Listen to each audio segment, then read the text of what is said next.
ঈদ মানেই হচ্ছে pudding. Pudding হবে না এটা কী করে হয়?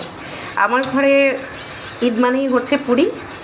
তাই পুডিং তৈরি করার জন্য এখানে আমি 8টি ডিম ভেঙে নিয়েছি। ভেঙে আমি এখন ফেটে নিব। আমার যদিও ফেটার মেশিন আছে, কিন্তু আমার এখন ইচ্ছা করতেছে না ওইটা নামায় আমি ফেটি। তাই দেখেন আমি কি পরিমাণ অলস, তাই চামচ দিয়ে আমি ফেটতেছি। কারণ মেশিনটা নামাইলে আমার এখন ধুইতে হবে, অনেক ঝামেলা। তো যাই হোক, আমি চুলায় কিন্তু দুধ দিয়ে দিয়েছি। দুধটা গরম হচ্ছে, অনেকক্ষণ আগে দিয়েছি, কারণ খাঁটি গাভীর দুধ তো, তাই ওইটা আগে থেকে বসায় রাখছি, ওটাকে ঘন করতে হবে। তাই আপনারা যদি আমার এই পুডিং তৈরিটা দেখতে চান তাহলে অবশ্যই সঙ্গে থাকবেন আমার কলিজার বন্ধুরা। এই যে চলে আসলাম দুধের কাছে, দেখতে পাচ্ছেন দুধটাকে একদম ঘন করতে বসিয়ে রাখছিলাম অনেকক্ষণ আগে, কিন্তু এখনও ঘন হচ্ছে না। এটা কিন্তু গ্রাম থেকে আনা দুধ, হ্যাঁ, একদম খাঁটি গায়ের দুধ। আমি এটা দিয়েই পুডিং বানাই, হেলথের জন্য খুব বেস্ট এই দুধটা।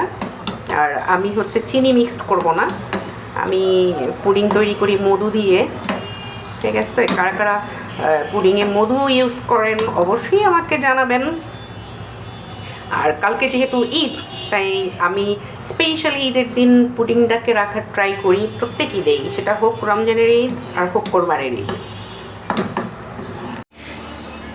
ক্যারামেলটা এখানে আমি করে রেখেছিলাম আগেই, দেখছেন বন্ধুরা ক্যারামেলটা কিসের মতো লাগতেছে দেখতে বলেন তো? আমার কাছে মনে হচ্ছে কি একটা মাছ, দেখেন মাছ শেফ চলে আসছে। তো জমে গেলে কোনো সমস্যা নাই, কারণ আমি এটা যখন ছাড়বো তখন পানিতে গলে পরে পুরোটাতেই লেগে যাবে, বুঝছেন? তো থাকুন আমার সঙ্গে, দেখতে থাকুন। পুরো 1 পাতিল দুধ আমি কতটুকু করে নিয়েছি দেখেছেন বন্ধুরা?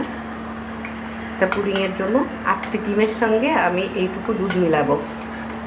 আর দুধটা মেলানোর জন্য অবশ্যই দুধটাকে ঠান্ডা করে নিতে হবে, একদম পুরোপুরি ঠান্ডা করে নিতে হবে, না হয় ডিম জমে যাবে।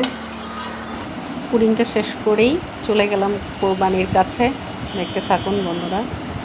তো এখানে দেখতেছেন ছাগল আছে, গরুও আছে এই পাশে দেখতে পাচ্ছেন। এখন আমি চলে যাব কোরবানির কাছে। ওখানে গরু কেটে সব মাংস কেটে টেটে রেডি করা হয়েছে। এখন এগুলাকে নিয়ে আমি বাসায় ফিরবো, তাই আমি যাচ্ছি। আর যেতে যেতে কিছু কোরবানির দৃশ্য আপনাদেরকে দেখাবো। দেখেন এইদিকে মানে এমন এমন মানুষজন নামছে, আসলে এদেরকে দেখলে বুঝাই যায় যে বাংলাদেশ আসলে কতটা দারিদ্র সীমার নিচে দিয়ে যাচ্ছে। মানে খুব ভালো লোকই হাতে ব্যাগ নিয়ে গোশতের জন্য ঘুরতেছে, এটা দেখে খুব খারাপ লাগলো। মনে হলো যে আমার বস্তুগুলো যদি সব দিয়ে দিতে পারতাম এদেরকে, তাহলে মনে হয় একদম আত্মাটা খুব শান্তি পাইতো। তো আসলে আমি খুবই অসহায়, আমি নিজেই একজন খুব অল্প স্বল্প আয়ের একজন মানুষ। তাই সীমিত আয় দিয়ে আমি যতটুকু পারছি অনেকে মিলে একটা দিয়েছি। এখানে দেখেন একদম 4-5টা গরু একসঙ্গে হয়েছে, আমাদের গরুটাও এখানেই আছে আর একটু সামনে। মানে আমরা আসলে এই জায়গাটাতে জায়গা পাইনি, একটু সামনে জায়গা করছি। তো দেখতে থাকুন। এই যে আমাদের গরু কাটাকাটি হচ্ছে, দেখতে পাচ্ছেন সবাই মিলে কাটতেছে, কাটাকাটি প্রায় শেষ। এদিকে মাপামাপি করা হইতেছে আর সবার ব্যাগে দিয়ে দিচ্ছে, যে যার বাগে যতটুকু পাবে ততটুকু মেপে মেপে দিয়ে দিচ্ছে।